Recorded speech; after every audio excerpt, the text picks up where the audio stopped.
Welcome back to Hebrew Bible Breakdown here on Faith Unaltered. I'm Courtney Trotter, and I'm joined by my co-host Amber from When Deep Calls Deep. Nice to see you tonight, Hi. Amber.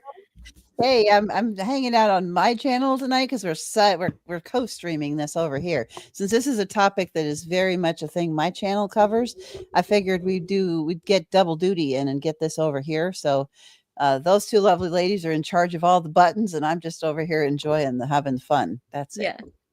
Hopefully we will actually know how to control the buttons since Amber's not here to help us. There's never any promises here.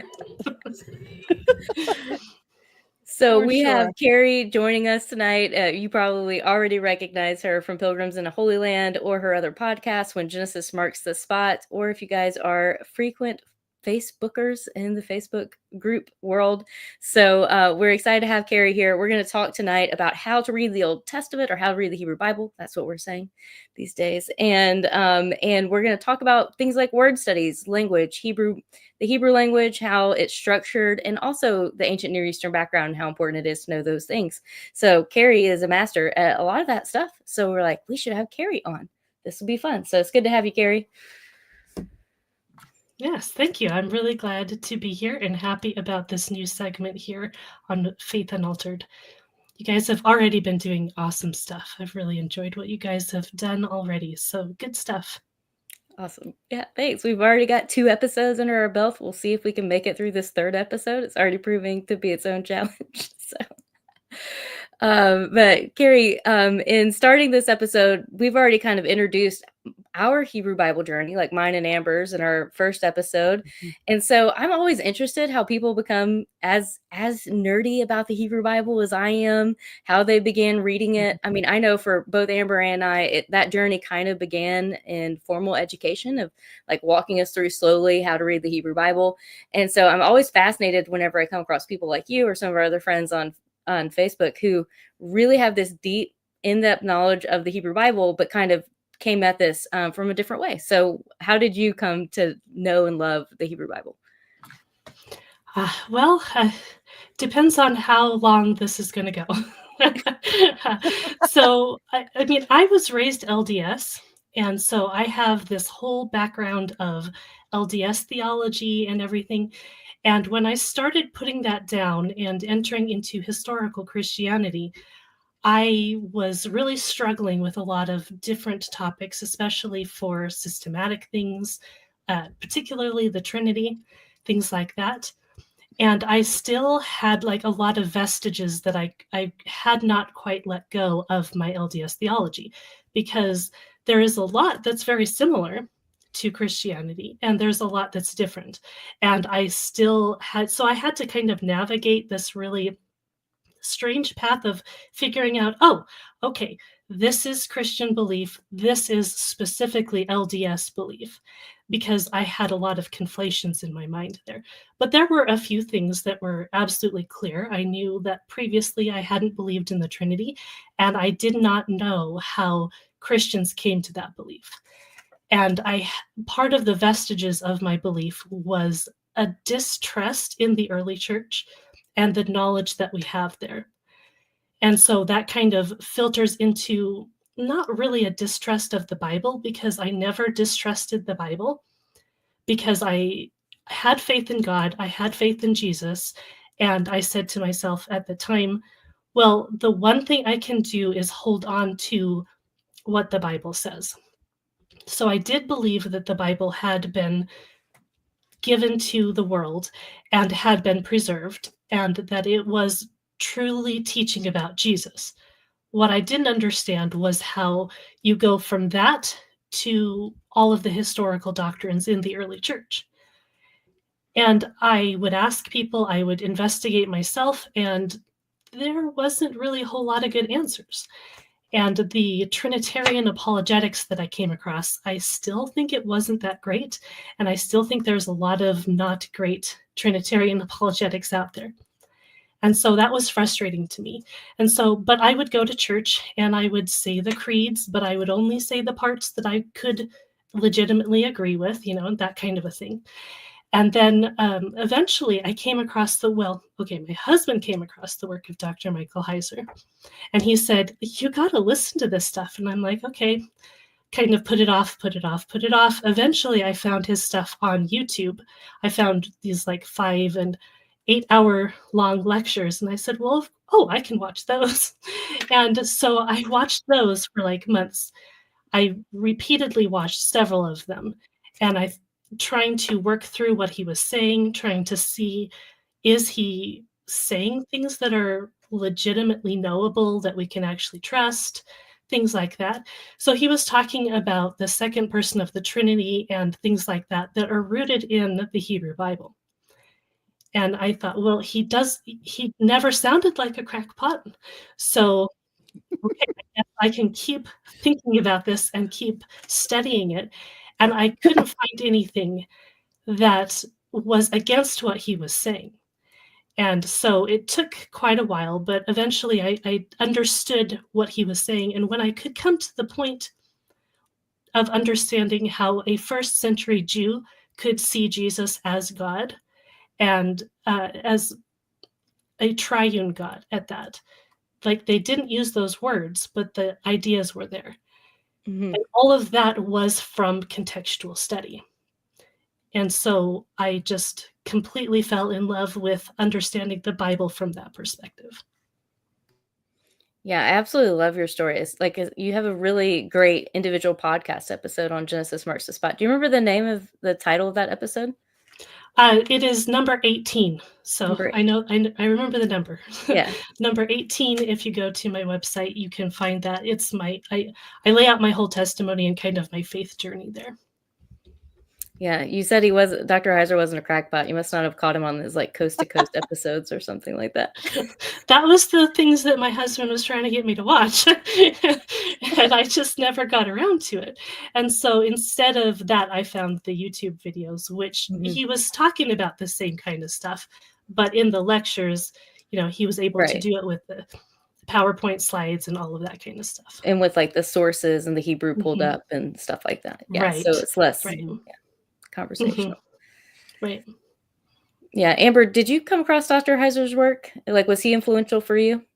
He was. When the semester before I started seminary, I took a Western Civ class because I'm like, I need to get my head around the ancient world before I head in, because I knew I was going to be an Old Testament major and I knew I was going to take Hebrew. So in the semester I was waiting for all that process to get finalized, I went to the community college and took Western Civ from actually a guy. The professor was an atheist whose whole point and purpose was to destroy Christians' faith, right? And so while we were going through and his stuff on the birth of Israel and that whole time period, it was very, very slanted and biased. But as that's about the same time somebody sent me a Michael Heiser video and asked me my opinion about it, and I was like, okay, this is really interesting. And so I started watching his stuff, and then I got and read his book, and I'm like, this checks everything that he's saying is checking with what this atheist professor in Western Civ is talking about as far as the ancient Near East mind, the timelines, like all of this stuff is. So I got into Heiser because of an atheist professor at a community college, and I actually got to use that in my defense in the final paper that I wrote for that class. But which he absolutely loved this stuff, but all of the scholarship that Heiser had in there was so great for that. But I came at Heiser from a very different kind of like point of view, and it was like, hey, this is checking out. And it was more like I was really critical at first because of like unseen realm. This is weird. Before I had gotten into the Hebrew mind, I'm like, this is weird stuff. But it was just checking every box as we were going through Western Civ. So that was really fun. That is cool.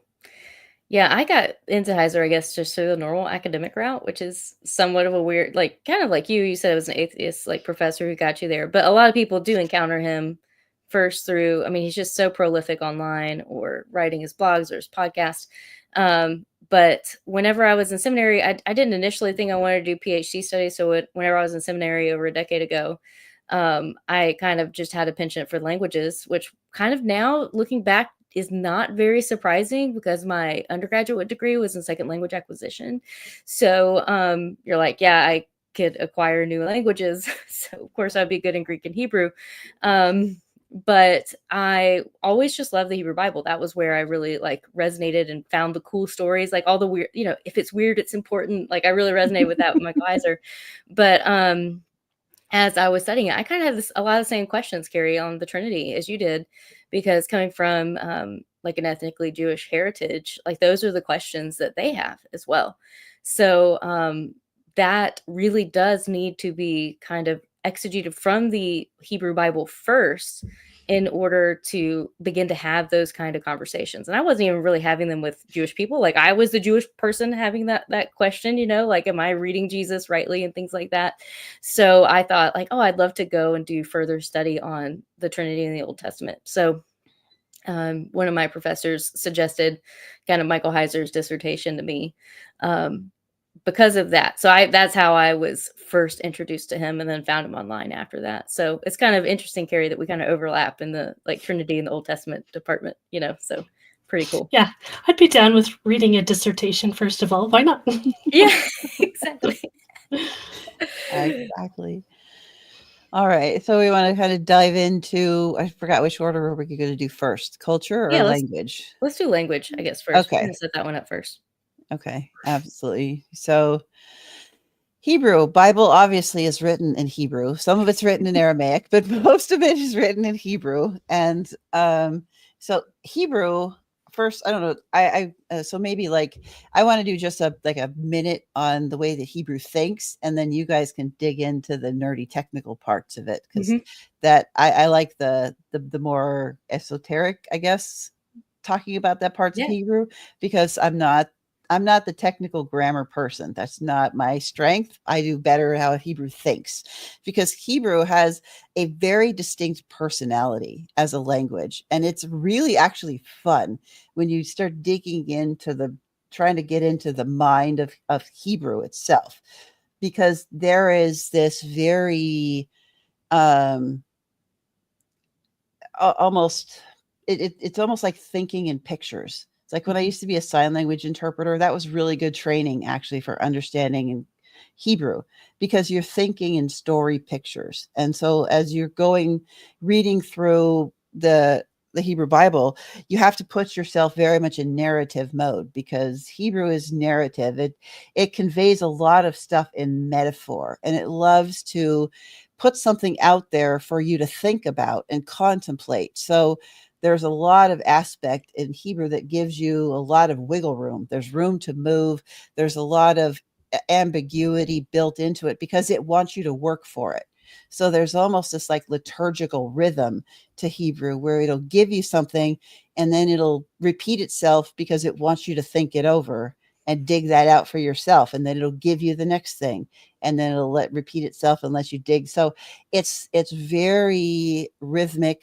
And once you start learning how to pronounce and read Hebrew out loud, you don't even have to understand the words. Just actually listening to the Hebrew as someone who knows how to read it with the cadence and stuff, it also has a very rhythmic, liturgical sound to it. It can be actually calming, and there's just this pacing, and you can hear it in other Semitic languages. Like Arabic has the same kind of cadence because it's also a Semitic root language.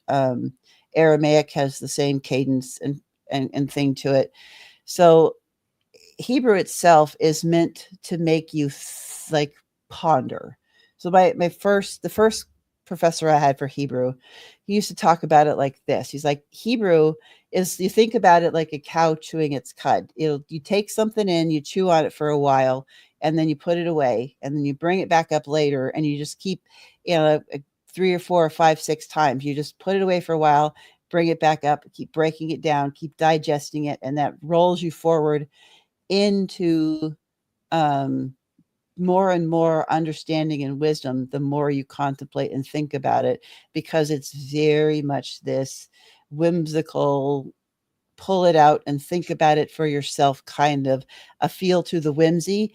and that leads you grammatically with a whole bunch of it does until it doesn't, and then it does until it does, because Hebrew's got funky verb forms that don't do, like the hitfael, please, hello, the self-reflective thing, like we don't do that in English. So trying to explain how to translate the hitfael, it does some fun, whimsy, weird things, but that's because it's so much more of a narrative based, fluid, think it through, pull it out for yourself kind of a language. So I don't know if you guys Do you have any links that people would be able to go to listen to somebody who actually can read it well? You know what? I will post up a couple when we're all done, because there's a couple, but I have to go looking for them. They're kind of buried in my list of Hebrew like resources, and my browser is like very, very, very long. So we'll go in and we'll post those in the underneath after we get all done to go listen to it, because it's a beautiful language, actually. Yeah, I do think like the Bart Bible app, it's like just an app you can download on your phone, will allow you to click and have it read aloud to you. Yeah, Carey, so what has been your experience of that? I can like make that really technical and grammatical if we want to. So it would be kind of fun to see what your experience of that is, and like as you've been doing like Hebrew word studies and things like that. Yeah, well, I mean, I'm not going to say that my Hebrew knowledge is very great, because it's not. I'm still very much a beginner in trying to figure it out. I know enough to find the experts who will be able to answer the questions. And I think that has been really helpful to me. And I don't think that level of knowledge is hard at all. But you do need some grammar terms. You need to be able to read it. You need to be able to understand the very basic structure of Hebrew. So there is, some knowledge there, but that's not a high bar. And once you have that, because if you realize that a little bit of knowledge in a language is a very dangerous thing, especially when you're trying to do Bible interpretation. So having that caution in place is really good. And knowing that there are plenty of people who have a lot of expertise, and that it's not hard to find all of those little pieces if you know what you're looking for.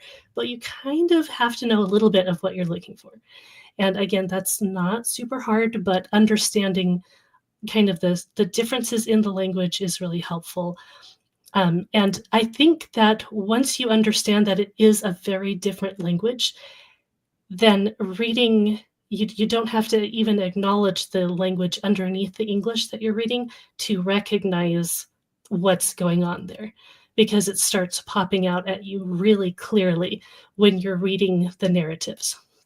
Like the repetition that happens, if you get any kind of Bible version that highlights the poetry aspects, and those are easy to find. Lots of versions will show you where at least the obvious poetry is.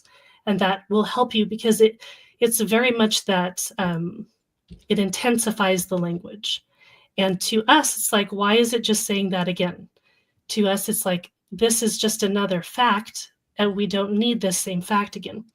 But when you realize that it's building upon thoughts and building upon feelings and building upon images, that will help you to understand the actual point of what it's even talking about.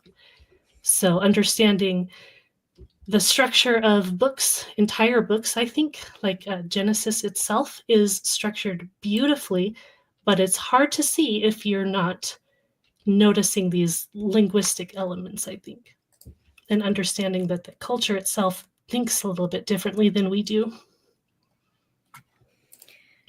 Yeah, no, I do agree with that. And I think that you're right. As someone who teaches Hebrew for a living and thinks it'd be super fun if everybody learned Hebrew. And I teach a lot of just highly interested lay people, right? They're not in a ministry position. They're would be someone like a Carey, or I think of our friends like Troy here in the chat, or Joshua Sherman or Spencer, right? They haven't had formal Hebrew training, but I chat with you guys all the time, and I'm always amazed at those Hebrew insights that you guys have. And it's because, like you said, you once you kind of understand how to look for the pattern, you can find them even in English, and then you can kind of go and double check behind that with some kind of free online Bible app, or if you have Logos, and then you could say, okay, this is what the Hebrew word is, this is how it's pronounced. So then you can trace that word a little bit more thoroughly. So these are skills that you can develop without knowing Hebrew formally, as long as you know how Hebrew wants to communicate, that the repetitions are intentional.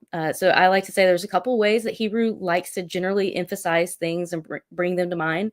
It's to repeat it, to do word plays or sound plays, like where these words sound similar, or they might not be the exact same word, but sometimes it's using the exact same word in a bunch of different contexts. Or the other way is to like front it for emphasis. So it like just brings it to the front of the sentence. So if you're just looking for repetition, and you kind of have to actually know how to read a Hebrew sentence to at least know the fronting is happening. But there really aren't that many ways. And so you're right. Like if you know kind of the scholars to go to, what to look at on some of these free apps, you can do this yourself if you just, know what you're looking for. So one scholar that I really recommend his book quite a lot. It's kind of somewhat technical, but he does transliterate the Hebrew everywhere. So he, gives you what the English, like with English characters, how to pronounce these things. His book by Gary Rensburg is called How the Bible is Written. How the Bible is Written. And to me, that sounds like, like a book on textual criticism or something like that, or redaction criticism. But what it is he's walking through different narrative texts in the Hebrew Bible. And you don't have to, it's like 650 pages or something like that. You don't have to sit down and read all 650 at one time. You can read just like one, his explanation of one text at a time, almost treat it like it's a devotional or something. But he'll show you where these sound plays are happening, or how Hebrew likes to construct different thoughts. And a lot of times they'll do that to like prove ethical points that you would otherwise miss if you didn't read it like that. And kind of what Amber was talking about is that English tends to be a very proposition forward language, where we communicate ideas primarily with our language. So we expect the entire idea to be contained within the totality of our words. But Hebrew does tend to, because words have such a broad semantic range in Hebrew. Like by semantic range, I mean like this one word can have a bunch of different contextually located meanings, like where it just has a broad meaning. One of my favorites is the Hebrew word kaved or kavod, which normally people would know it as glory, but it could be heaviness or importance or weightiness. And so Exodus, if you guys want to just go do a fun little word study, look up kaved, or that, triradical root in Bible Hub, and see all the places where it pops up in the book of Exodus. And it's like Pharaoh's heart is becoming heavy. The wheels of the Egyptians are becoming heavy in the mud, so they can't get out. While God's glory, his heaviness, is protecting the people of Israel as they go through the Red Sea. And Moses's mother is the first person to have like a Yahweh prefix or Yahweh suffix to her name in the Hebrew Bible. And her name is Jochebed, or Yahweh is heavy. And so it's just this like glory showdown in the book of Exodus. And you could kind of miss that because you're seeing heavy or glory or weight or stuck in the mud. And you don't think that any of those are the same word, but Hebrew's like drawing out this point that all of these are instances where God shows, his might or his importance over the gods of the Egyptians. Right. Yeah. So that's how Hebrew, like when Amber says it's more whimsical and it has all of these like pictures that pop up in your mind. It's like, that's what we're talking about here. It's not just communicating exclusively a propositional point, but it's using these images to connect different stories together that you probably wouldn't otherwise. And once you know what the image is, like you see the image in your head, like Carey said, you could trace that one image in a bunch of different places in the Bible, whether or not the same English word is used or not. I think my favorite one for that is hang on, my brain just went blank. Ruach is my favorite because, especially because I love the book of Ezekiel, and Ezekiel is my absolute, so what Ezekiel does with Ruach is the craziest thing. When we went through this in with my prophets professor, because all of us in prophets class were Hebrew, we knew Hebrew, and so we got to get into the really fun nitty gritty. If you look with Ruach, can mean like wind, spirit. It can even mean like sometimes it can even mean like breath, or I think once or twice it's even used as like for passing passing gas, I think. There's some really weird uses of ruach, right? It goes crazy, but all of them are in Ezekiel. And then Ezekiel uses those once or twice. It even weird, like makes up his own meaning for ruach just to paint a picture of how crazy this is. So when you go through Ezekiel and look for everything that talks about the movement of something invisible, that's probably the word ruach there. And if you go into one of these tools and stick that word in, it's crazy. And then in 37, I think it is, where he talks about, like, he mentions every possible form of ruach. And then at the end, God is claiming all of the ruach, which is putting the ruach back together. It's phenomenal. So they can have a lot of fun with how whimsical Hebrew is and how these words have so many different meanings. But yeah, it's fantastically fun.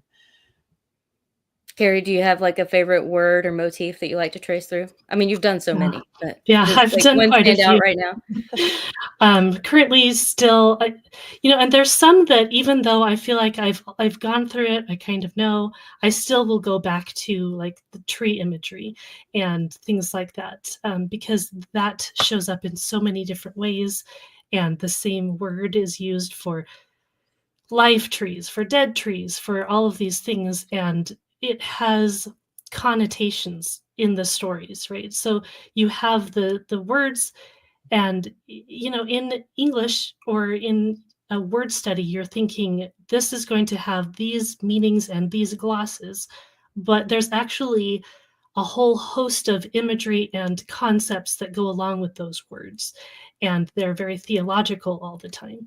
And then I think too about things of how doing a really good Hebrew word study can kind of tend to break systematic conceptions and categories really easily, like the use of the word ra all over the place, and the different contexts of how that is. Like, it's used for punishment, it's used for bad people, it's used for things that are not good to eat, and then it's like, oh no, God causes Ra? Well, come on, you got to understand this in Right.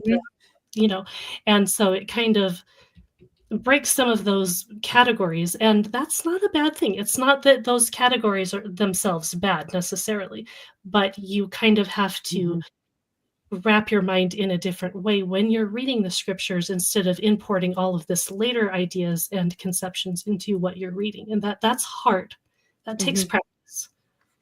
I think we should do a couple of extra videos and just pick everybody's favorite word and do a word study on here and just show people how to do one on, raw is another one that I love to do, because some people don't understand that there's not always a moral corruptness to that word. So evil doesn't always mean something that's morally corrupt, which is hard for us to get our brains around. But in the Hebrew mind, they would be like, well, yeah, that's kind of obvious. So so maybe we should just do that, and we'll add maybe 2 or 3, like, pick a word, and we'll go through a word and just do a whole episode and get some of our funnest examples of some of get one that's one of those really wonky ones that can we'll figure that out and do a few of those, so people can send in their suggestions if they want to see like some their favorite like word questions in Hebrew, and we can do some word study things on that. That'd be a lot of fun.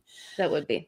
Can I do one real quick before we like move on? We don't have like necessarily like we don't have a time, up, so but go ahead. This is one that I just like want to throw out there, because a lot of what I've studied over the last couple of years is kind of like Sheol and the uses of Sheol and what that means and things like that, and kind of the Hebrew conception of the afterlife and tracing out a lot of those terms.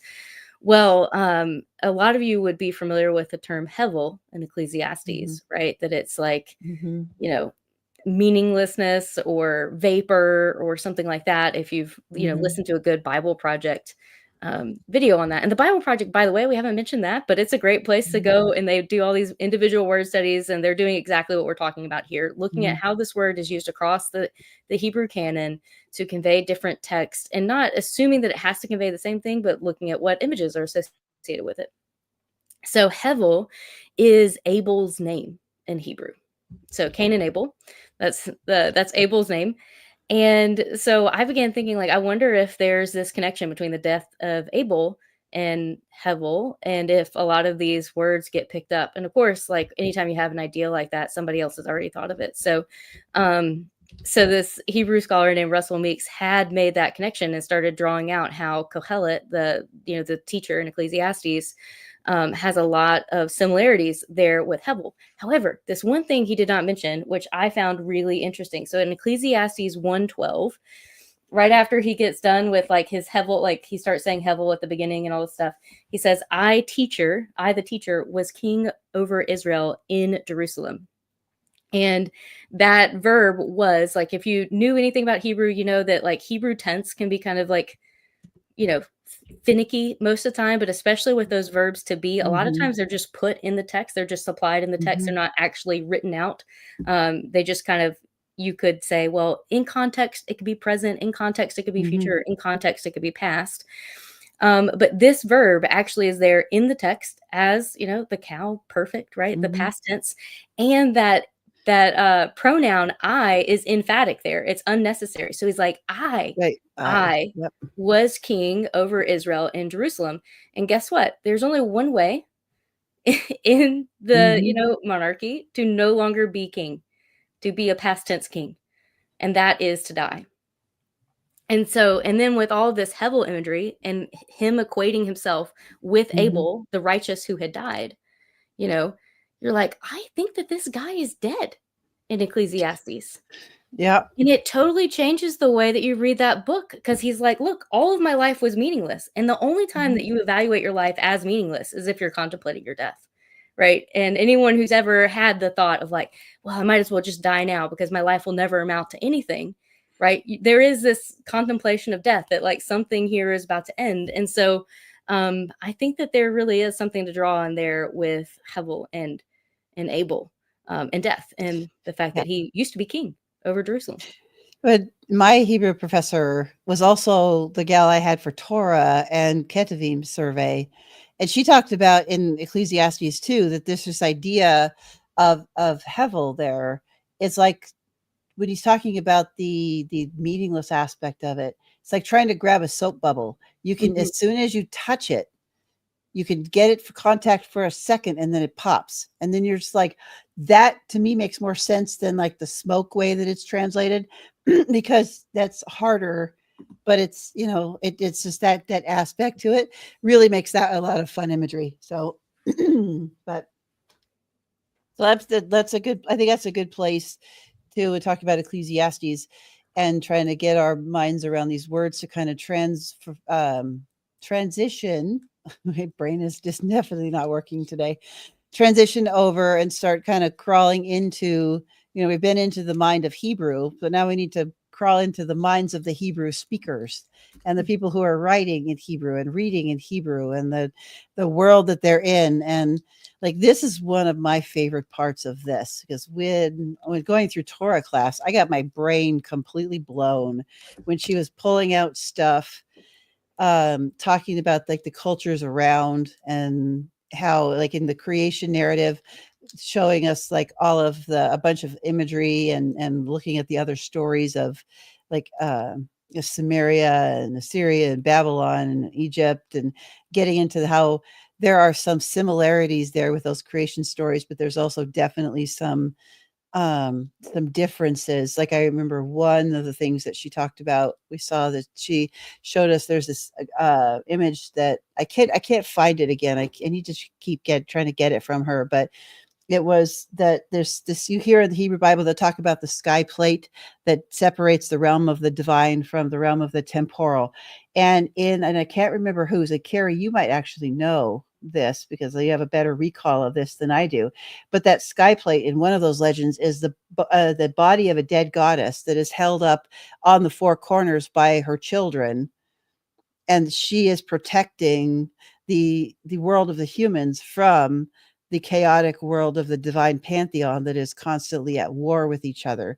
And if you like, so many of those other legends are about the world being created and left in a state of chaos, which makes Genesis 1 so shocking. If you're reading it in that perspective, where the world was birthed and born and lives in chaos, And Genesis 1 is the opposite. So yeah, Carey, like, do you know where that story, which one that story is? And like, talk to us about that a little bit. There's a couple of things. There's one that I can think of that I can't recall the specific details. So I think there's actually multiple ones that would fit the similar thing that you're talking about here. Mm-hmm. And so one of the biggest parallels to Genesis is, well, there's a couple of them, and they both, depending on what culture you're looking at here, they both will promote the deities and they demote humanity. And that's one thing that I find really fascinating. And I'll kind of explain why. Well, I mean, it's obvious why, but there's something I've been thinking about lately that has really kind of hinted on that as well. So you have the Hebrew Bible, and people talk about the dating of Genesis and who wrote it, and was it Moses, and all of this kind of ideas, right? But the interesting thing is that these stories that we're basing, or the polemics that we might say that the Hebrew Bible is based on, those are also very old stories. So they don't have to have had to come from one place and come from one culture, especially during like a later time period in particular. And so part of what I'm kind of getting at there is the difference in these cultures and the way that they're talking about the creation of humanity and the creation of the world.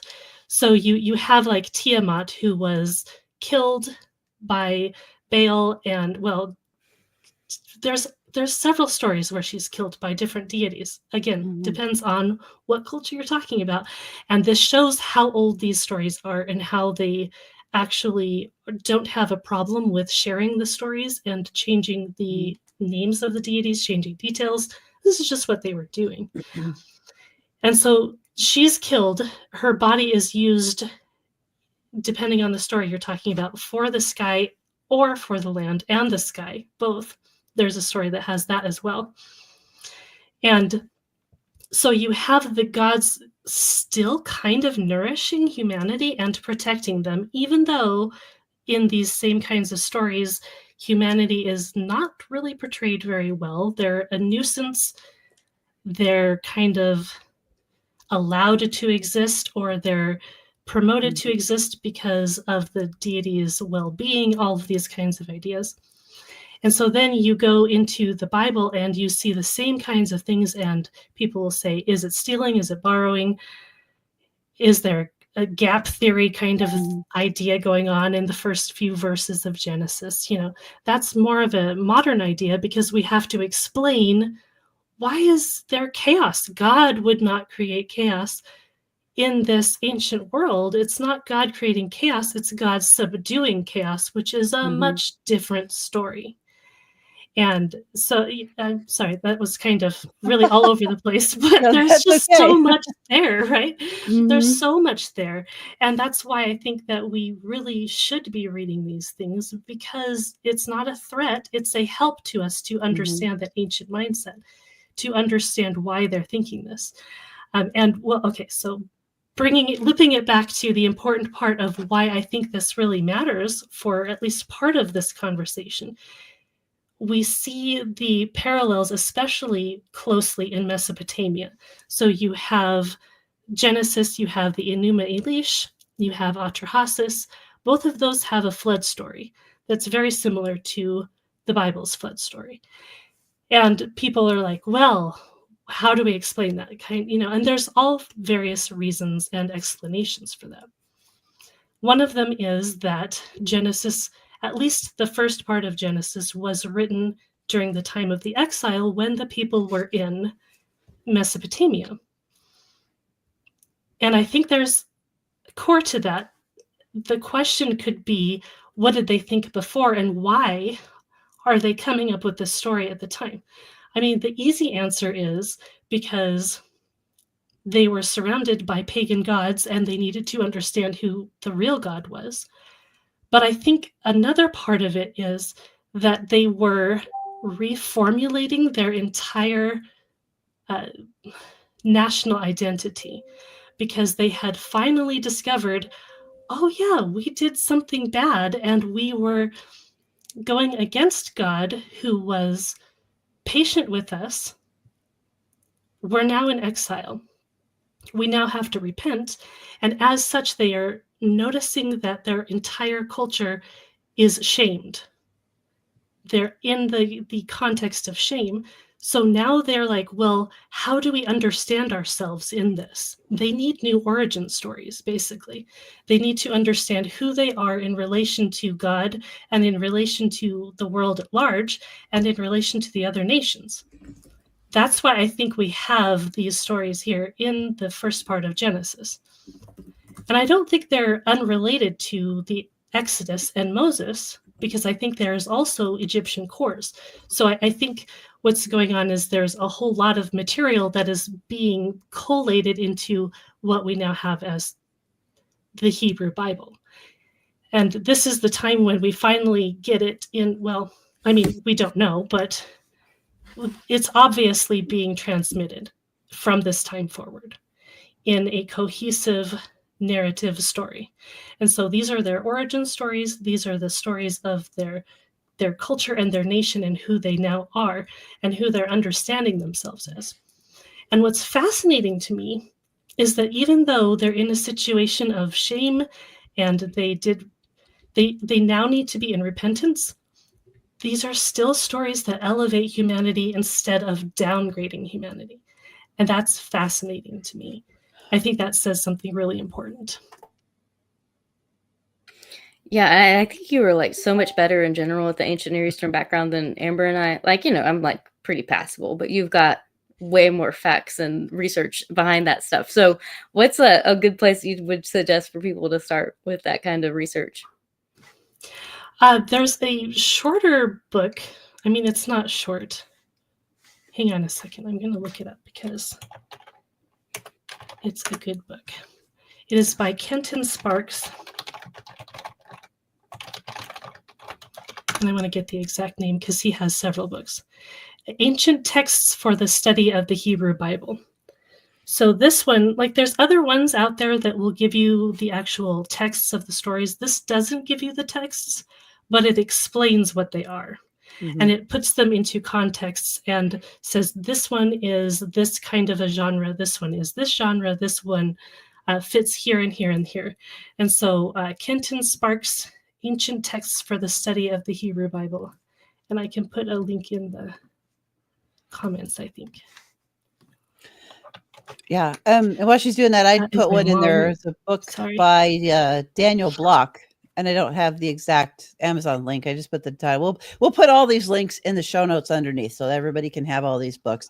But Daniel Block wrote a really good one called The God of the Nations. It's a very good entry-level, introductory, just kind of summary of all of this stuff. It doesn't get highly technical, but it will give you a very good baseline to work from and then build up from there. I think so that would be like for me, the entry point recommendation that I would make is that one. And then Carey's book would be a good, I think, second step because that breaks it down even further. But Block does a good job of just kind of painting the general picture. And then that book that Carey recommend or Carey, I tell you, my brain is just not working. I know my brain is just not working anymore. That other book is a really good, I think, like one to read right after Block's book because it gets into even more nitty gritty details. So if you're brand new, start simple and then work your way in. So I would just say, yeah. What's your favorite one, Courtney? Oh, my favorite one. I hadn't even thought about my favorite ancient Near Eastern text. I do like that one by Dan Block. And so that one's definitely like high on my list. I don't know. I feel like I should like turn around and look at my bookshelf. But then if I do that, there's a bunch like Old Testament Theology for Christians from the Ancient Context to Enduring Belief by John Walton is a really good one. Yeah, John Walton. His book. Oh, it's one of the ones that you don't hear people. And the Old Testament by John Block is a very good one. Introducing the Conceptual World of the Hebrew Bible. Fantastic book. Which one? Ancient Near East Thought and the Old Testament, Oh, introducing that was the one I was about to recommend from John world Walton. of the from John Walton. Anything by John Walton is going to be good for this kind of stuff. Yeah, it's I think that one's the best, like, kind of single volume thing. Yeah. And then Old Testament Theology for Christians, Ancient Context and we'd have that one. I have that one there twice. There's one more. Old Testament Ethics of the People of God by Christopher Wright is another good one. Courtney and I are on the is a same little page bit on like the more into ethics, right? Or how to kind of understand biblical law right. and things like that. But that one is Right. amazing. If you want to get more into biblical law, I would say Joshua Berman or Jeremiah Unterman as well are really great resources. So Joshua Berman, I can't remember like the title of his books, but just look at their books and it'll jump off the page of you as to which one would be good. They're both Jewish scholars, but really good for that. But I really love Chris Wright's like Old Testament Ethics for the People of God, because one thing that I think that does get downplayed a lot in the study of the Hebrew Bible is how significant the land is, and how much that plays into ethical thinking and ethical reasoning within the Hebrew Bible, because we kind of tend to be we're a people who are not tied to land as Americans, generally speaking. And so as a result of that, we don't have a really strong ethnic tie to a particular land like someone from Britain or France or Germany would be. So we kind of miss out on some of those land implications. And one that like I have traced through before, like in a paper whenever I was in seminary, that just really fascinated me was this question: why does Pilate's wife have a dream in the book of Matthew? It's the only story where we hear about Pilate's wife, but it says that she was tormented the night before Jesus' trial with Pilate by dreams. And so she comes to Pilate and tells him not to have anything to do with this man, to let him go, right? And if you miss the significance of the land and the way that the land is factoring into dreams and visions, then you will miss why Pilate's wife having a dream is significant there. If you guys want to check that out, we have a 20-minute video on our channel, Kairos Classroom, that basically summarizes the major thought of that paper in 20 minutes or less. So you can go check it out. It's called Pilate's Wife Has a Dream. But the short and sweet of that is that every single time Israel's outside of the land, God communicates to them or to their rulers by dreams and visions instead of through a prophet, generally speaking. So it starts with Joseph. And so he uses the interpretation of the dream or the vision to elevate someone to a high place within the kingdom so that his people could be protected. So Joseph is the first person who does that with Pharaoh's dreams, right? Very famous story. And so then Joseph is elevated to a high place in the kingdom, and it protects God's people during a famine. Then that happens during the story of Daniel, where Daniel interprets dreams for Nebuchadnezzar and also for Belteshazzar, or like weird incidents like with the handwriting on the wall and stuff. And every single time Daniel is elevated and it gives some kind of protection to the people. Esther does the same thing. And Mordecai is elevated and it protects the people. And so then you have to wonder, why is Pilate's wife having a dream? She's in the land, right? She's not outside of the land. But it's because the book of Matthew is really trying to portray that the people of Israel are still in exile, right? So she has a dream because this land, even though it is Judea, is functionally under foreign leadership. And so she has this dream, tells Pilate. And so if you're following along with the pattern, you're like, okay, Jesus is going to be set free and he's going to be glorified, right, to the highest place in the kingdom. But Matthew has a different way of glory, right, which is through the cross, and then the ascension happens on the other side.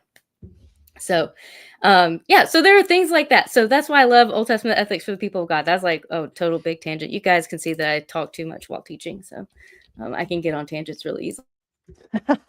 Well, and so I think that the land too, I want to back up on that imagery a little bit, because land is so significant on so many levels. And it's more than just your ethnicity. Your entire identity as a corporate body is tied to land. I mean, they don't make a separation between the personal life and the spiritual life. If you asked anybody who wrote anything in the Old Testament, and you ask them that question, like they would look at you like you were like drooling on your shirt. Like they would not even understand what you were trying to ask them. Your spiritual life and your personal life and your government life, it was all the same thing. Everything was all mushed together because, in the land, was tied to your deity, and so your entire existence was tied up in the worship of your whichever god was over you, big G or little g, it didn't matter. Culturally, it didn't matter. Your territory of the land that you had was a representation of the strength and the sovereignty of your deity. So if your land, if you had a lot of land that was flourishing and doing well and people were thriving and there was lots of produce and everybody was well fed and things were going well, your deity was strong. But if you were in a famine or your weather was terrible and life wasn't going well for you and there was plagues, your deity was weak. And so when your deity got weak, then another deity could have their people on their behalf raid in your territory and take that territory and bring it into their deities. So there's the land wars are huge in the Bible. And that's why we got to pay attention to what's going on there, because there's bigger things at play than just going around all these little nations that don't really are not connected and don't mean anything, because all of these are massive spiritual turf wars that are going on a bigger level. And Heiser talks a lot about this in his work, that's why all of this is really significant to pay attention and look at the map when you're reading in the Old Testament, so you get an idea of the orientation of all of these things. And like Courtney and Carey both talk a lot about this kind of stuff, but Carey, talk a little bit about from starting with Genesis, because I know Genesis is one of your favorite places always to start. And we start with the creation of the land in 1. So kind of walk us through like your perspective on where you see like how is it important when you're reading the Hebrew Bible to keep the land in mind? Yeah, so here's an interesting thing. As Christians, we tend to think that the early part of Genesis is there to prove that God is over all of creation. Yes, absolutely. Going to agree with that. But there's that other level, right? And there's always levels. There's always levels.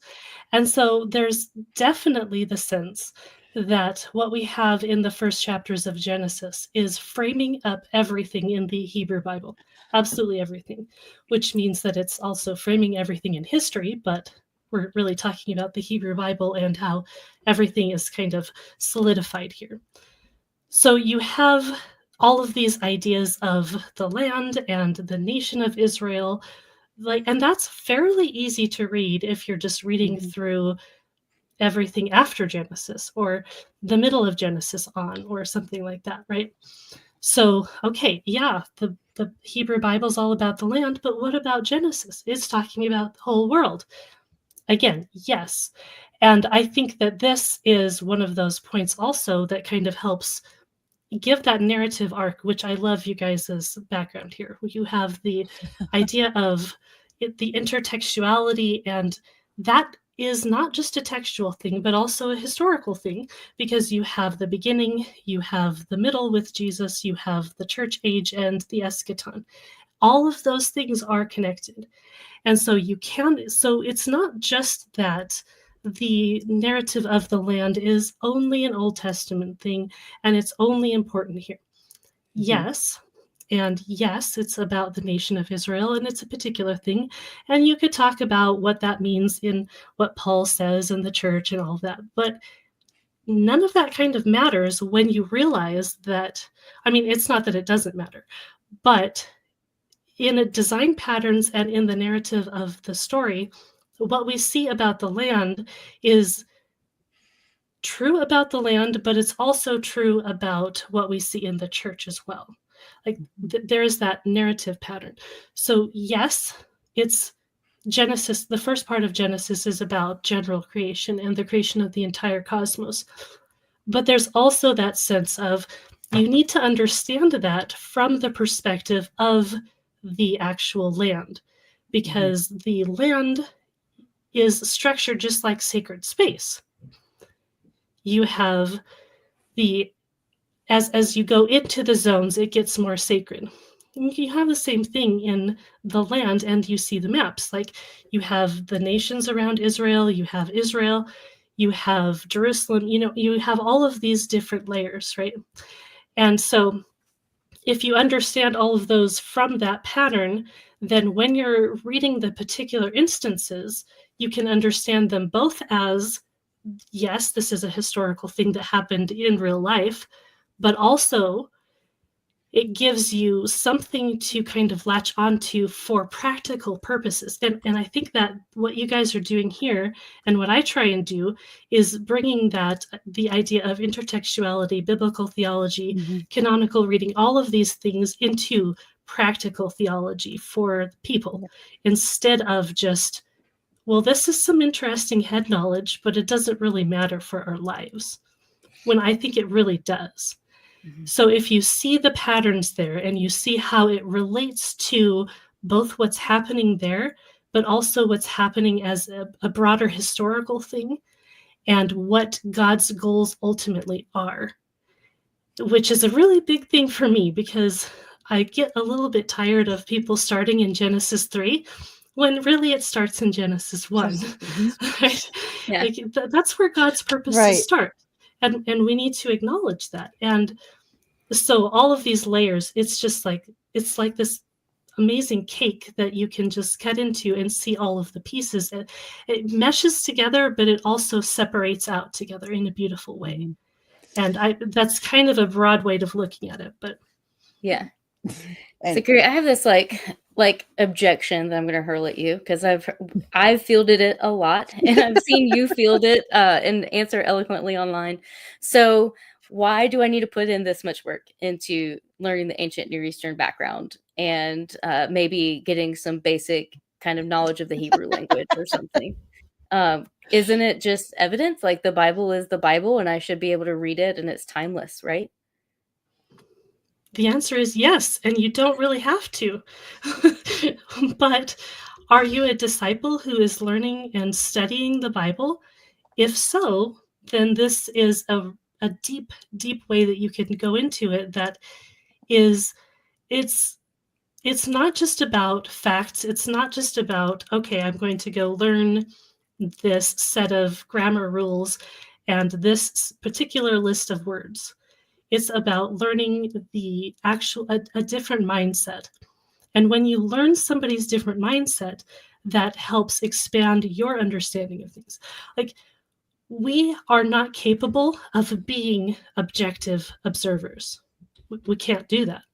The best you can do is try and enter somebody else's mind and see the world from their perspective. If you can do that, then suddenly you are looking not just from yourself, but from somebody else's eyes. And so this is a broader pattern of understanding Scripture better, understanding God better, and understanding the people of God better, and humans at large, because we are all the image of God. And I wanted a great answer. You didn't fail us. Yeah. When I want to just kind of go along with or whatever with what Carey just said, because you don't have to understand the ancient Near East mind to step back and look at all of the patterns. Once you start learning to see the patterns, there's this really, and just because it came up, I have to say it. So, you see these patterns that go on from a micro level to a macro level, and those are called fractals. And so you see these fractal patterns all the way down, all the way up, right? So following these fractal patterns as you see them, and they have to be consistent from the very micro level, which is us individually, to the very, very highest macro level, which is the massive cosmic throne, right? And they've got to everything has to be match up and line up consistently along those patterns. And that can also help us really guide intertextuality, because if it's true in the Hebrew Bible, it has to be true in the intertestamental period, and it has to be true in the New Testament, and it has to be true in the church fathers, and it has to be true in modern scholars. And if those things, if what you're looking at doesn't line up all the way up and all the way down, then it's a fact that doesn't match up in the way that you're looking at that fact. So maybe your fact needs to adjust so that it comes in line with the pattern. And so that really is even more important than the ancient Near Eastern mind, which is fun and fascinating and can help you with understanding and spotting patterns a little faster. But it isn't required, because you can start to learn the rhythms of these patterns and see them for yourself. And, oftentimes it's just as simple as kind of bringing it to like modern examples. Like, if I say something like, oh, well, one of my favorite characters is from, you know, oh, I'm like going to totally mess this up because I'm like not as much of a comic book nerd. Okay, I'm going to say this. One of my favorite characters has a secret lair and uses a bat as his symbol, and he fights crime. You know exactly who I'm talking about, whether or not I named him or not. And that is exactly how the Hebrew Bible operates. That's just their cultural milieu. These are the symbols that they are working with the nations that are surrounding them. So you can tell my husband's more of a DC person than a Marvel person, because I was like about to mess up all the Marvel examples. So, so, so yeah. And so if I say that, most people know exactly what motif I'm drawing on there. And so that's exactly why it could be important, like you were saying, Amber or Carey, to know some of these ancient Near Eastern motifs so that they're more salient to you whenever you come across them in the text. But if you do just get good at recognizing patterns, you can recognize them across the board. And one thing I'd like to add to what Amber was saying about the fractal patterns, kind of like that Russian nesting doll effect, is that sometimes it is true that it's like very consistent across the testaments, but then sometimes there's like one or two examples that are the outliers. And you also need to make sense of that. So we're not saying like, oh, it's always going to be the same, but sometimes the pattern differs. And it is the fact that that pattern is switched up. Like whenever I was talking about the Matthew thing, it's like the pattern is switched up. We're back in the land, but Pilate's wife has a dream. This is breaking the pattern. And what is that pattern teaching us whenever it breaks it as well? So you just become very attentive to what's going on. I also I would say with that too, sorry, Courtney, that but Hebrew is so intentional in a weird way that when there's those weird things in there, they're trying to get your attention. So weird is a flag that this matters. A break in the pattern is intentional, and it's in there for a reason. And we have to pay attention because it's that break of the pattern that is putting a huge spotlight on this matters even more than the pattern. Why is the pattern broken?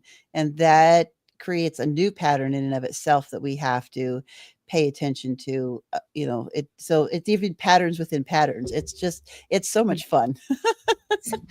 Yeah, well, and I also want to bring up that with what you were just saying, Amber, like a lot of our context is very either we are in one church tradition and we don't understand others, or we don't know why there's so many denominations. How do we get along together? What's the truth here? All of these things. I think if understanding and being biblical literate in a contextual way where we're understanding all of these things and all of these layers is a hermeneutic that is broader and deeper and more it's not like you can't use grammatical studies and you can't use the historical method and you can't, all of those things are necessary, but they have to line up with everything else too.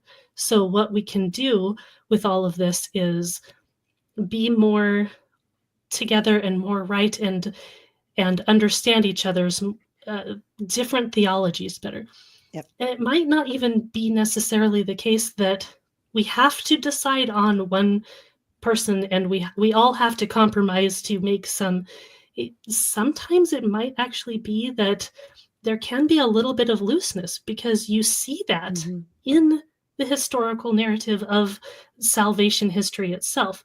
Like the people of God from time to time did not all think the exact same way.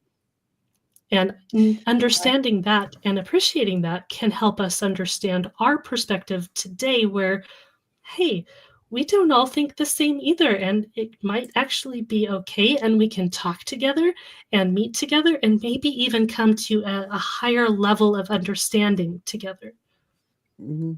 Yeah, it really does like unify people into a certain way of reading and a certain openness to the text. And if you read the ancient Jewish sages, like in the Second Temple period, you see that kind of openness where they're like, let's figure out, what does this word mean? Like, why did they say it like that?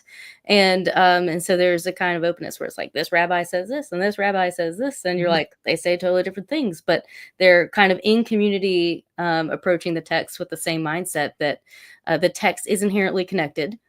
And it's trying to communicate to us, and it's deeper than we could imagine because God is God and we are human. Right. And so it's a matter of investigation and discovery.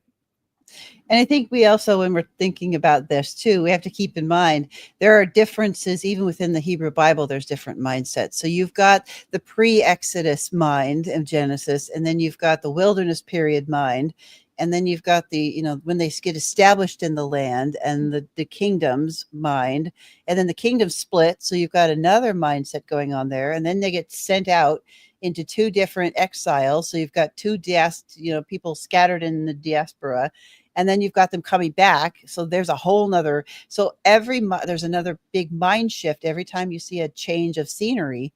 They're trying to tell you something else too. And so the person who's sitting in Ezra and Nehemiah reading the Genesis account is going to have a very different understanding than someone who's sitting in the day of King David reading the Genesis account. They're going to think about those very, very differently, even just within the Hebrew Bible itself. So we have to step back and look at where and when are we looking at this from? And then, the second, the intertestamental period literature is going to have a way different perspective. And then the gospel writers go crazy with all of it's amazing what the gospel writers do with the pulling out the mind of what we need to focus on as Christians from all of this that's going on before. They pull it out and go, yep, see Jesus, this is how we do this now for us in our context. So it's so there's the levels and the layers are just so beautiful. If you start to see them, I get really excited about this because this is a fun part for me. Like, and it's the same thing with the early church fathers. You have those who are super highly allegorical and those who aren't. And it's like, well, do we have to toss out the ones who are allegorical because we prefer the more literal interpretations? No, because they're reading the text in a faithful way through Christological lenses, which is kind of one of the biggest points we should have. So, yeah. And one way that I like to relate what Amber's point was, that like someone in Ezra Nehemiah is going to read it differently than someone in King David versus someone in Moses is like a movie score. A really great movie score will kind of introduce like a couple bars in the beginning and kind of bring it up at different points in the movie to give you different feelings. And my absolute favorite example of this is the Lord of the Rings Shire movie score. Like when they're in the Shire, you all know, y'all probably can hear it. It's just so lighthearted, and it just feels exactly how you imagine the Shire to be, like this beautiful hamlet of safe green space, right? Where, cute little hobbits live. But then whenever Frodo and Samwise come back after everything at the end of the Lord of the Rings movies, that same score gets picked back up. And what it's indicating is that naivete that they had at the very beginning, where they were protected and they never had anything bad happen there, that now they've gone through this entire journey together, and that's what they're longing for. And that's what they've returned to, but now they're completely different people. Right. And so the Hebrew Bible is kind of liturgical in that way, where it's going to bring these themes back up. And that's why our logo is our logo and our background is our background, is because you kind of never know where one of these colored lines is going to come down and what situation they're going to be in that moment. And it's going to resonate and ring true in a different way in that moment if you're in exile or if you're in the prosperity of the United Kingdom. Right. And so it's kind of a neat way to think about kind of bringing together these facts that we've been talking about and also into that practical world. Because I would say a lot of times where that intertextuality, particularly in the Hebrew Bible, comes to the fore is in the Psalms. That's where that practical live reality really bears fruit, because they're bringing together all these different images from all these different moments in their history, and they are bringing them together in the worship of their God. And these are the songs that would have carried them forward as they're, tilling the ground and getting wheat to come up, as they're burying their family members, as they're going to Zion to worship God, right? These are the songs that would have been deeply embedded in their heart and that they would have sung to God. So if you want to know how does this come out practically, it's like the Trinity in the Old Testament matters, because this is the God that we worship, right? The fact that God creates this way and is not like Tiamat, is not like the Atrahasis narrative, is because this is the God that we worship, right? So it's pretty exciting once you realize kind of how those connections lead us right to, the throne of grace. Yeah, it is such, this is where I think all of us would agree, and from our different perspectives highlight the fact that this is why getting together with a group of other believers and reading the Bible together and then doing your own study on this, um, as well, like scripture becomes so beautiful, and being able to step back. And this is the thing that I've learned, the biggest thing I've learned from not only learning Hebrew and studying the ancient Near East mind, but at the same time getting into canonical narrative, which we just did, about, and we're going to keep talking about it the entire time because it's my big like hobby horse there, and going to be my thesis, and probably my doctoral work is going to be in canonical narrative. Like all of this stuff comes together, and I've learned to be able to step back and look at scripture with just this whimsical curiosity that lets me come at it like that childlike sense of wonder that we're supposed to have in faith, that Jesus pulls those little kids up on his lap, and it's like, the faith of a child. And to be able to get so excited about getting into studying and reading the Bible just because you got to rediscover this whimsy and this wonder and this just curious awe of how much fun, how beautiful it is, and how amazing that God has put in so much work to create this beautiful book that he uses as one way to communicate with us, and then to think about the legacy of those and that went into preserving that so that we can have it now.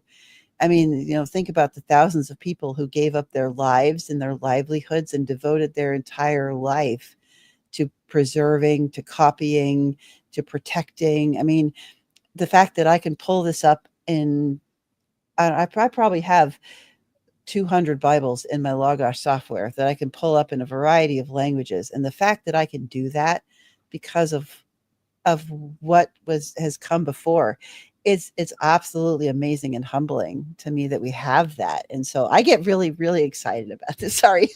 I don't normally try to take over this much time at once, but I get really excited about this. So. Yeah, well, it's awesome because people think of academics as being dry, as being about facts, and I mean, okay, yes, that we nerd out about all kinds of details, right?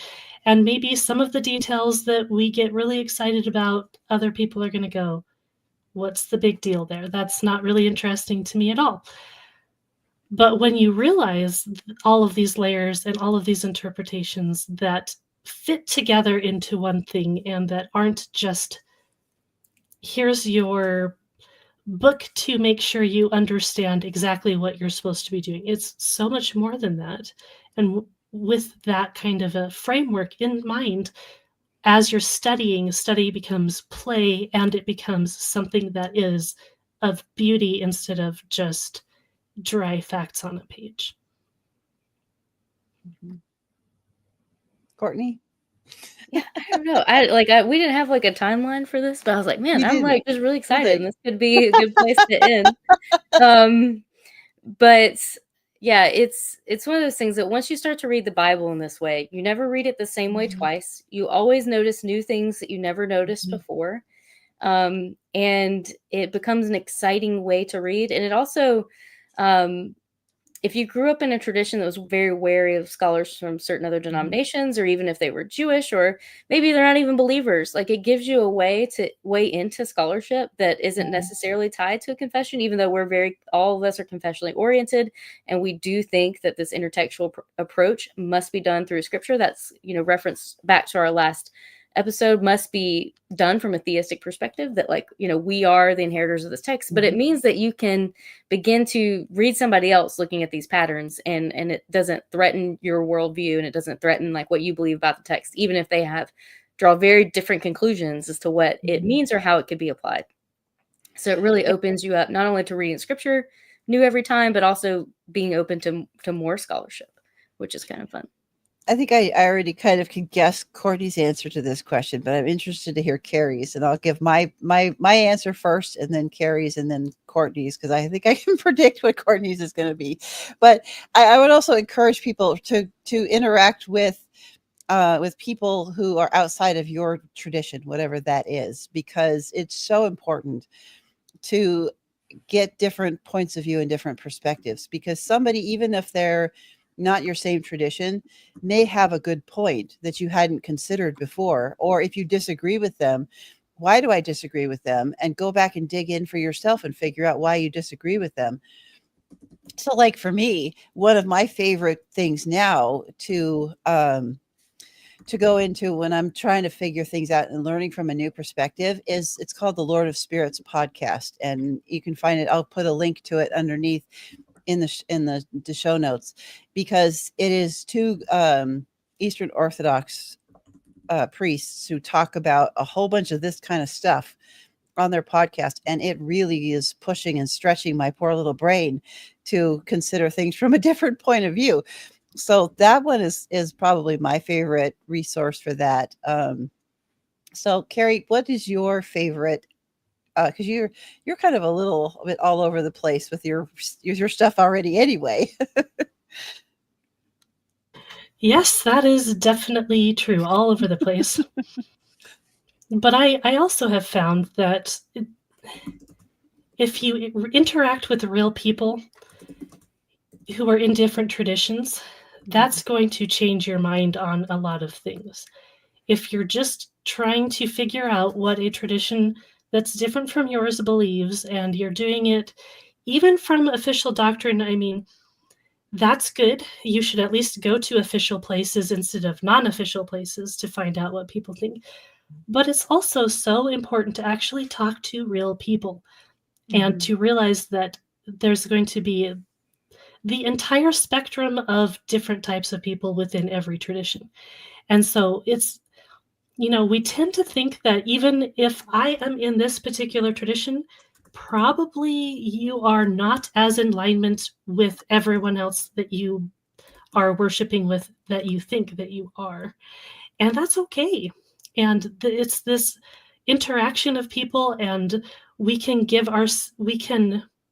like the best way to find a good idea is to go talk to somebody else about something, because what you have in your own head is cool, and you probably can do a whole lot of interconnections and new thoughts just in your own head.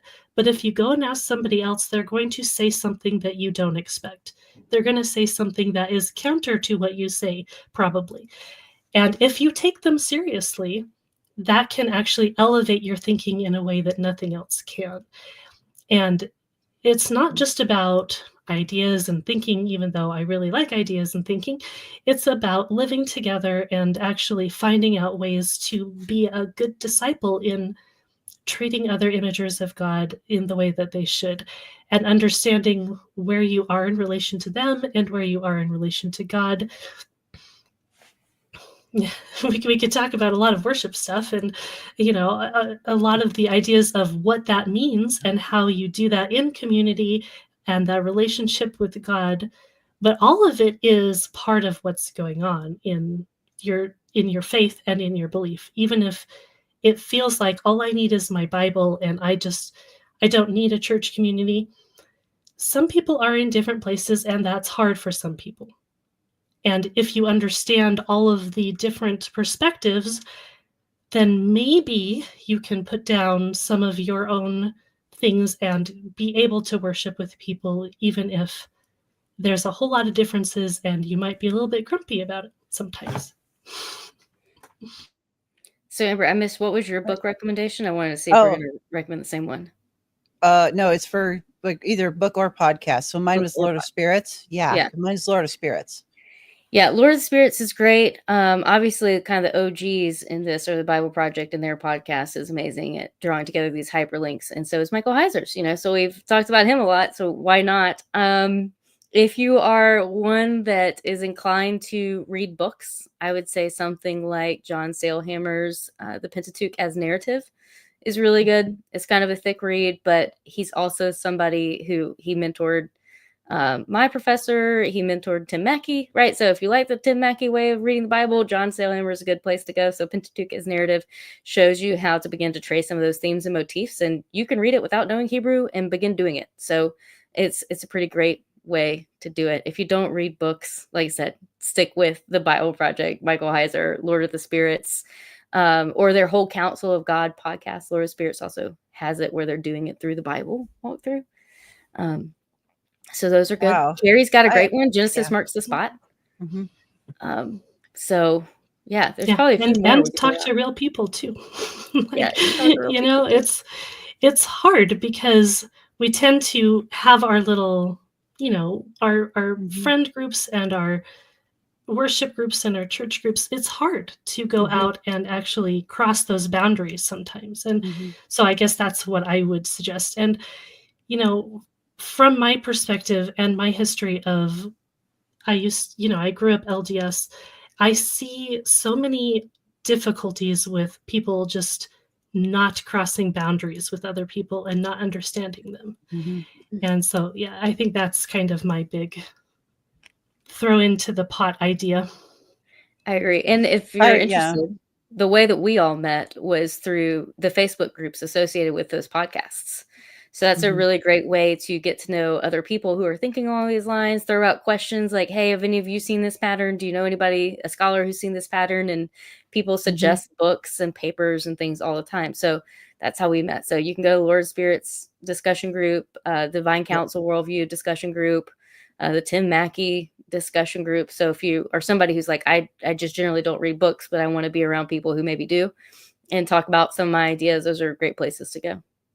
Yeah. For a good, solid guy that I like to listen to who's Catholic is Father Mike Schmitz. Has got some really good stuff on the Ascension YouTube channel. I would highly recommend him. It's like actually, Bible Courtney, in a year, right? That's something like that. Yeah. I don't know. I was waiting for Courtney to say Nathan Jacobs. I mean, like, you can't get Nathan Jacobs is a little bit more theology oriented than but still, there's a Nathan Jacobs reference for everything when you're talking to Courtney. So yes. So anybody who just needs a good podcast to listen to think about theological questions, I would go to Nathan Jacobs' podcast. He's one of my favorites. But yeah, so Nunya Biz, I like that name. Oh wait, no, clicked on the wrong one. Johnny F said Beam of Discipleship, also a good podcast for that too. I have lots of students who like that podcast. So I mean, I have a list of ones that when students say, hey, can you send me a podcast? I send them there's 10. Carey's, yours is on there. So we'll put together a whole big list, and probably what we'll do is we'll just start a Google Doc for people and put the link for it there for people to come and look for resources. So we'll just have a growing list of everything you hear us talk about on this podcast, or on this podcast. We'll go back to the last two and just keep a rolling list, and people can take a look at that so that people will know some really good recommendations and stuff that we've vetted. And we would also, I think all of us, like to encourage you to read something you disagree with at least, once a year. Pick up somebody that you are not going to like and read it, and then figure out why do I disagree with this person? Why don't I like them? Because figure out what good points they have, because they have something. Right. Somewhere. But, in digging and figuring out why we disagree with them, I've had my mind changed more by trying to argue with somebody I don't agree with than by listening to somebody that I do. Because I have to figure out what I believe first to understand why I think they're wrong. And sometimes if I go about it with an open mind, I might just find my mind changed. And so I think that is a very valuable thing to be able to do as well, to not go in.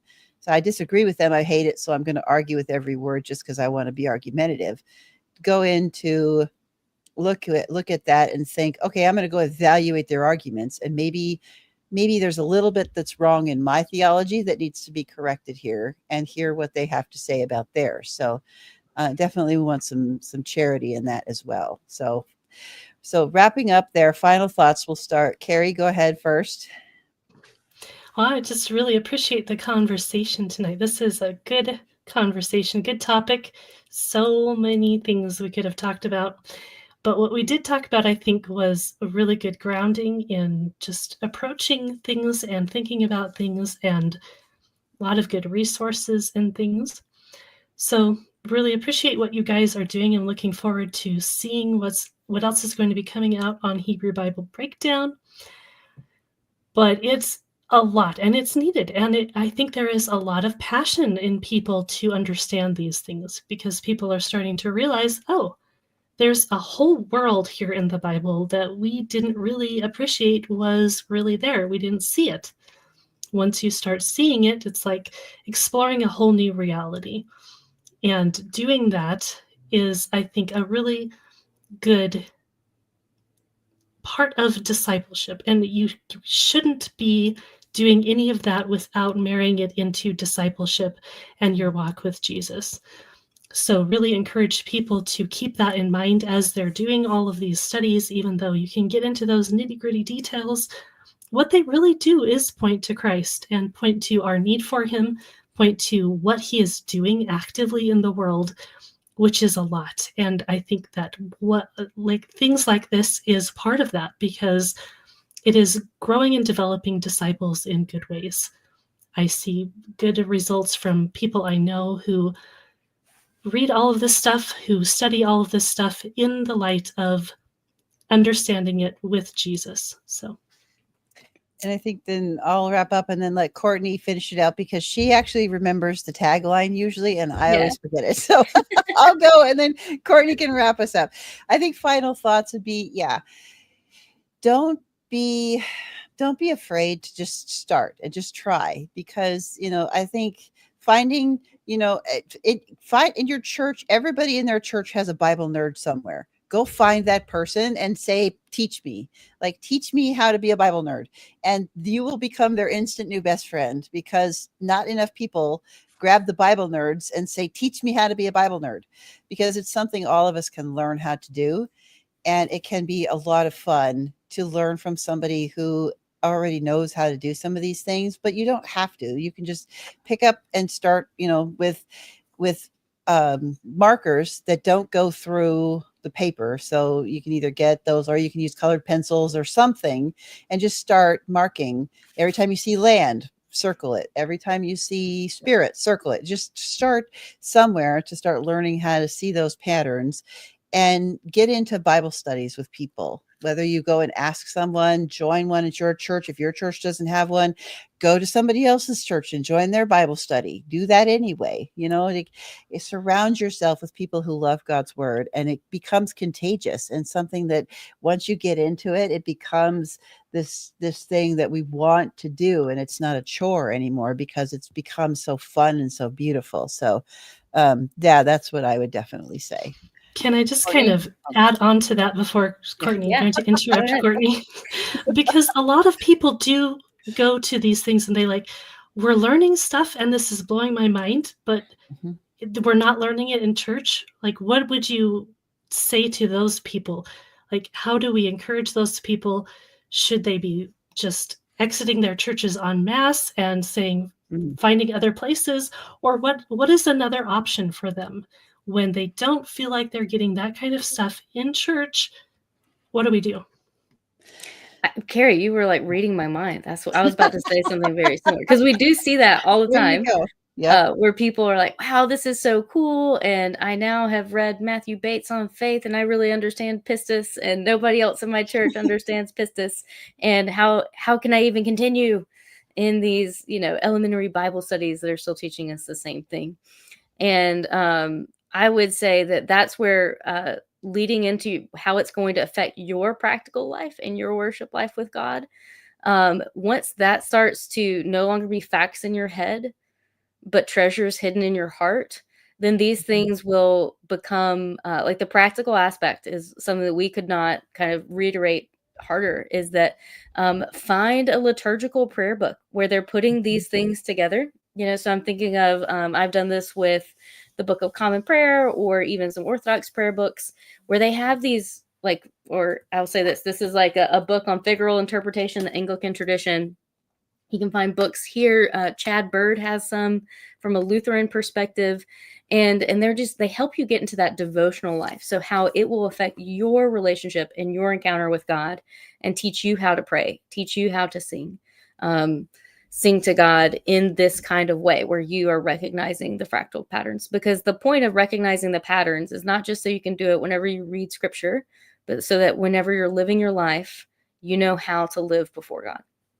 And so that you are now imagining yourself in the situations that Abraham found himself in. You're imagining yourself in the situations that Ruth found herself in. And you're now able to apply this more fully into your own life because these prayers have woven their way into your heart. And as you do that, your love for scripture will be so infectious that you won't have to have angst against your ecclesial community for not coming along this journey with you. They will do what Amber suggested. They'll be the ones coming to you saying, please teach me the Bible the way that you read the Bible, because it's clear that you know God in a way that I want to know God.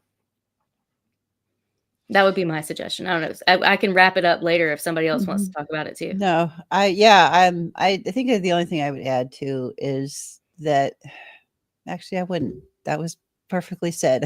I think we're at a good place to just go ahead and wrap this up, because we're at 2.5 hours or an hour and a half. Good half hour. I'm allergic an hour to and a half. math The words today. are Like leaving yeah. But yeah, so I'll just wrap that thought up to make it more clear with a hyperlink from the Bible. So a character that I've really related to is Anna the prophetess. That she was somebody who fasted and waited at the temple until she saw the Messiah. And whenever she saw him, almost no one in Israel could recognize him for who he was. But then she praised God, and she was somebody who waited over 80 years. And the whole point of Second Temple Judaism making these connections and the Old Testament authors making these connections was that someone could recognize Jesus when he was before them. And that's exactly what Anna did. She surrounded herself by the worshiping community of Israel living in the temple. And so whenever she saw Jesus, she was able to recognize him because she had been fasting and praying these prayers. So that would be my recommendation, is be more like Anna. Nobody else has to see the Bible this way in your church. But if you see the Bible this way, it will be of invaluable mysteries to you in your walk with God. So it'll never come back void, right? His word will never come back void. So you guys, I hope you've enjoyed this episode of the Hebrew Bible Breakdown. Our goal is to help connect you to scriptures one hyperlink at a time. And I hope we left a few nuggets out there, I think, today, ladies, for these guys to dig deeper and to be inspired to read scripture. So until we see you next time, may the Lord bless you and keep you. All right. Bye, everyone.